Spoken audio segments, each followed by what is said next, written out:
Class 10 के भूगोल में जल संसाधन के बारे में जानना है। देखिए पहले आप लोग ध्यान रखिए, जल संसाधन क्या है, ठीक है ना। जल संसाधन के बारे में आप लोग देखना है, ठीक है ना। सबसे पहले हम आप लोग बता रहे हैं 2008 की बात है, कोसी नदी एक है, ठीक है ना। 2008 की कहा बात है, ठीक है ना। बिहार में, ठीक है, एक कोसी नदी है। कौन सी नदी है? कोसी नदी है, ठीक है ना। 2008 की बात है, बिहार में कौन सी नदी है? कोसी नदी है। अगर बिहार के कौन सा बिहार में है तो आप लोग बोलिएगा उत्तर बिहार में। कौन सी बिहार में? उत्तर बिहार में। उसमें इतना भयानक बाढ़ आई थी, ठीक है ना। 2008 में इतना भयानक बाढ़ आई थी, ठीक है ना, कि इस कोसी नदी को बिहार का शोक नदी कहा जाता है। बिहार की कौन सी नदी कहा जाता है? शोक नदी कहा जाता है। कौन सी नदी कहा जाता है? शोक नदी कहा जाता है। अब आप लोग थोड़ा सा ध्यान रखिएगा, शोक नदी कहा जाता है। ये ध्यान रखिएगा, बाढ़ से, ठीक है ना, जान माल, घर, फसल, सड़क, कल कारखाना, अन्य प्रकार की तबाही आई। मतलब बहुत प्रकार की उसमें क्या हुई थी? तबाही आई थी। घर ढह गया, पुल ढह गया, सड़क फंस गई, ठीक है ना।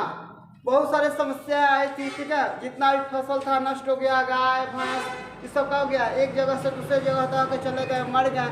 तो वह भयानक बहुत प्रबल भयानक बाढ़ आया हुआ था। कब आया था? 2008 में, ठीक है, नोट कीजिएगा।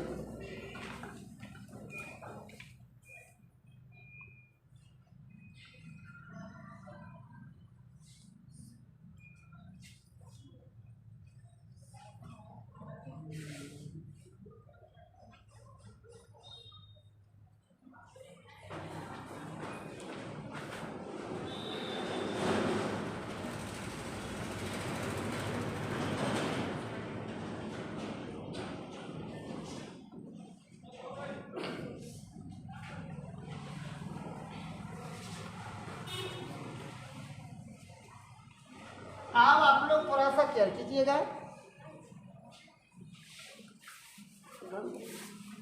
यहाँ पर बताया गया है, पृथ्वी पर 3/4 भाग जल से ढका है, ठीक है ना। इसी कारण से पृथ्वी को नीला ग्रह कहा जाता है।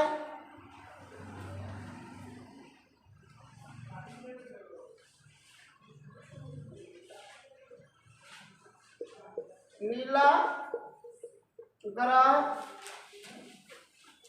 कहा जाता है। इस जल में लवणीय आदि तथा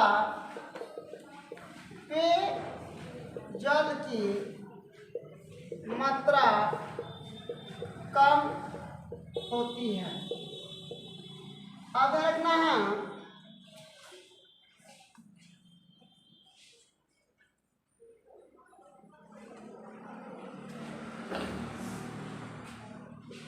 लवणीय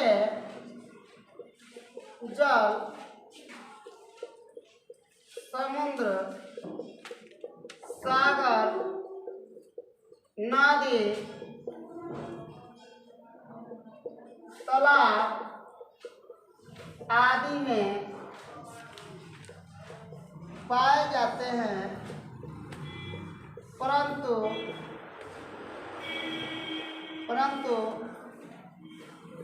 स्वच्छ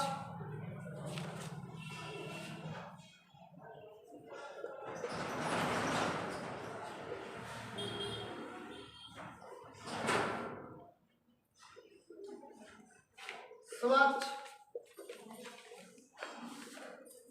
पेयजल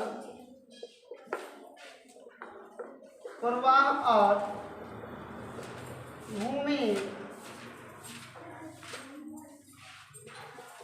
गत से प्राप्त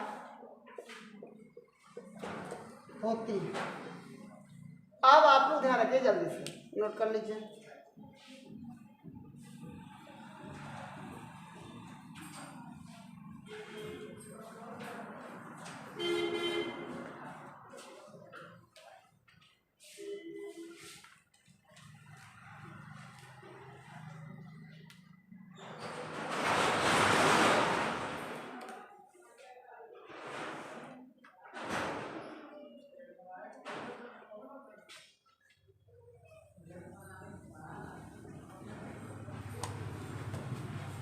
अब आप लोग थोड़ा सा ध्यान रखिएगा, हम आप लोग को बताएं, थोड़ा सा ध्यान रखना है।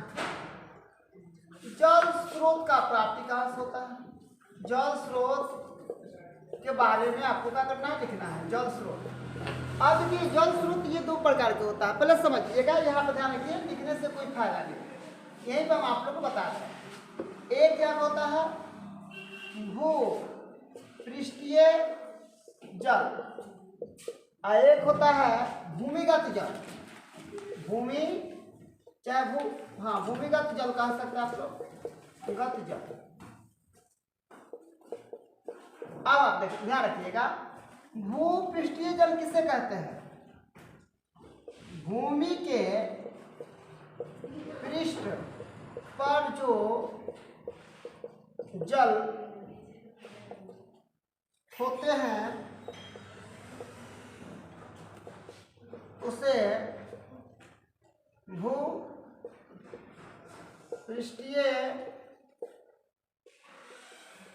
जल कहते हैं। जैसे में नदी, तालाब, सागर,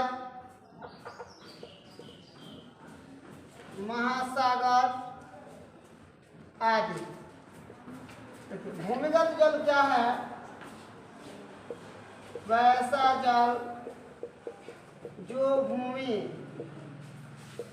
के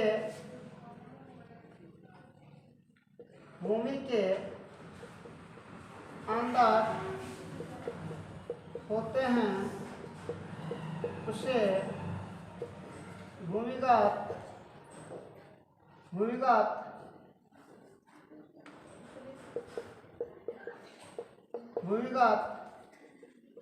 जल कहते हैं।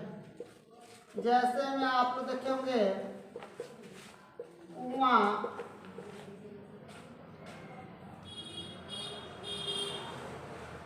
बोरिंग, चापाकल आदि। आप थोड़ा सा ध्यान रखिएगा, जल का मुख्य स्रोत क्या होता है? जल का मुख्य स्रोत क्या होता है? तो जल का दो ही मुख्य स्रोत होता है। एक भूपृष्ठीय जल, भूमि के पृष्ठ पर, भूमि के ऊपर जो जल होता है उसको हम लोग क्या बोलते हैं? भूपृष्ठीय जल बोलते हैं। जैसे में आप देखे होंगे ऊपर हम लोग को जो पानी दिखाई देता है उसको हम लोग कौन सा जल बोलते हैं? हाँ, भूपृष्ठीय जल। और एक होता है भूमिगत जल, जो भूमि के अंदर जो जल होता है ना उसको हम लोग क्या बोलते हैं? भूमिगत जल बोलते हैं। भूमि के अंदर जो जल होता है उसको हम लोग कौन सा जल बोलते हैं? भूमिगत जल। अगर कोई पूछेगा कि पृथ्वी का नीला ग्रह क्यों कहा जाता है, तो आप लोग क्या बताइएगा? पृथ्वी पर 3/4 जल होने के कारण पृथ्वी को कौन सा ग्रह कहा जाता है? 2008 में सबसे भयानक बाढ़ कहाँ आई थी? उत्तर बिहार में। कौन सा बिहार में? कौन बिहार में? कौन बिहार में? कौन नदी से आया था? कौन सा नदी से? कोसी नदी से। कौन सी नदी से? उस कोसी नदी का दूसरा नाम क्या रख दिया गया था? शोक नदी रख दिया गया था। कौन सा नदी रख दिया गया था? आज के लिए इतना ही रहने देते हैं। धन्यवाद। आप लोग घर जाने के लिए जरूरत है।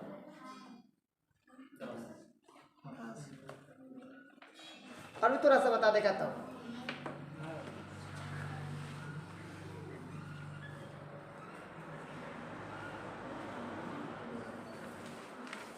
बता एक और अगर स्टेप बता देंगे तो हो जाएगा। नोट कर लीजिए आप लोग, ज़्यादा नहीं बताएंगे, एक स्टेप बता देंगे।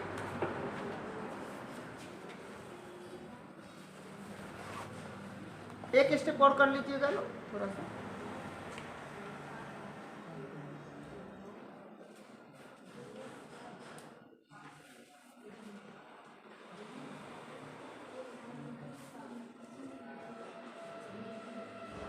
बस एक स्टेप और देखना है।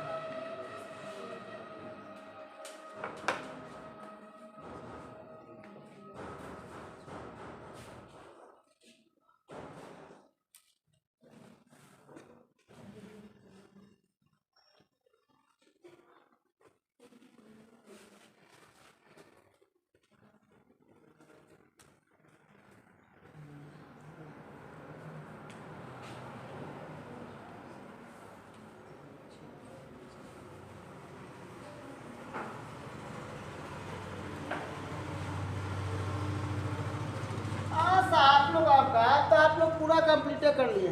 चलिए एक और पढ़ लीजिए, जल संसाधन का वितरण, 1 मिनट लगेगा। जल संसाधन का वितरण, यानी जल सबसे अधिक किस किस क्षेत्र में है। जल संसाधन के वितरण विश्व स्तर पर जल संसाधन विश्व स्तर पर जल के वितरण, जल का या जल के वितरण को देखा जाए तो पता चलता है कि दक्षिणी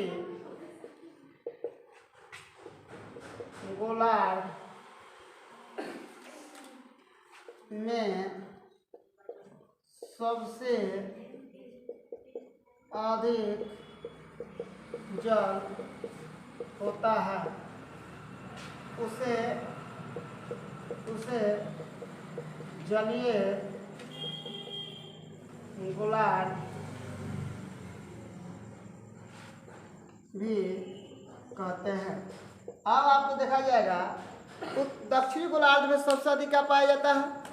दक्षिणी गोलार्ध में जब जल संसाधन के वितरण के बारे में देखा गया तो दक्षिणी गोलार्ध में सबसे अधिक जल पाया गया, इसलिए उस गोलार्ध को जलीय गोलार्ध भी कहा जाता है। उस गोलार्ध को जलीय गोलार्ध भी कहा जाता है। उस गोलार्ध को जलीय गोलार्ध भी कहा जाता है। अब देखिए, अब यहाँ पर लिखा गया है उत्तरी गोलार्ध। उत्तरी गोलार्ध में जल की मात्रा कम होती है, इसलिए इस गोलार्ध को स्थलीय गोलार्ध कहते हैं। इस गोलार्ध को कौन सा गोलार्ध कहते हैं? स्थलीय गोलार्ध कहते हैं। कौन सा? स्थलीय या स्थल गोलार्ध भी कहते हैं। यहाँ पे पानी कम होने के कारण इसको स्थलीय बोला गया, जहाँ पानी अधिक है उसको क्या बोला गया? जलीय गोलार्ध बोला गया। तो गोलार्ध कितना होता है? हम लोग का 2 गोलार्ध बताया गया, एक उत्तरी गोलार्ध और एक कौन सा गोलार्ध था? दक्षिणी गोलार्ध। अगर कोई पूछेगा कि सबसे अधिक जल किसमें होता है तो हम लोग क्या बोलेंगे? दक्षिणी गोलार्ध में होता है, इसलिए उसको जलीय गोलार्ध भी कहा जाता है। उत्तरी गोलार्ध में जल की मात्रा कम होती है, इसलिए उसको कौन सा गोलार्ध कहा जाता है? कोई दिक्कत नहीं ना है? चलिए आज अब रहने देते हैं, कोई दिक्कत नहीं ना। अरे आप लोग घर जा रहे हैं, जल्दी जल्दी आप लोग जाइए, ठीक है ना? बस